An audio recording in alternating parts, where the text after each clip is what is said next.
ദാവീദിന് വന്ന അത്യുഗ്ര ജയം, അതിന് കാരണം ഒന്ന്, താൻ തൻ്റെ കഷ്ടതയിൽ ദൈവത്തെ നോക്കി വിളിച്ചപേക്ഷിച്ചു.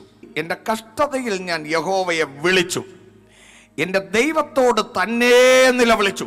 Praise the Lord. നോക്കുക, ഞാൻ ദൈവത്തെ വിളിച്ചു, എൻ്റെ ദൈവത്തോട് തന്നെ വിളിച്ചു.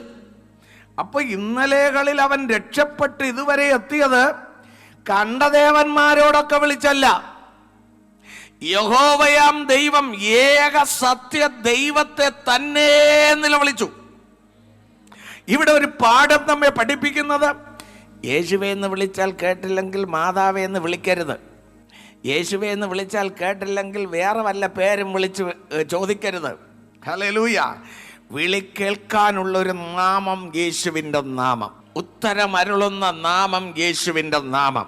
ആമേൻ. നമുക്ക് വേണ്ടി പ്രവർത്തിക്കുവാൻ എഴുന്നേൽക്കുന്ന നാമം യേശുവിൻ്റെ നാമം. യേശുവിൻ്റെ നാമത്തിങ്കൽ സ്വർലോകരുടെയും ഭൂലോകരുടെയും അധോലോകരുടെയും മുഴങ്കാൽ മടങ്ങും. എൻ്റെ യേശുവിൻ്റെ നാമമല്ലാതെ വേറൊരു നാമം നമ്മുടെ വിളി കേൾക്കാനില്ല എന്നറിയണം, വേറൊരു രക്ഷകനില്ല എന്നറിയണം. അതുകൊണ്ട് താൻ പറയുന്നു, ഞാൻ യഹോവയോട് തന്നെ വിളിച്ചു.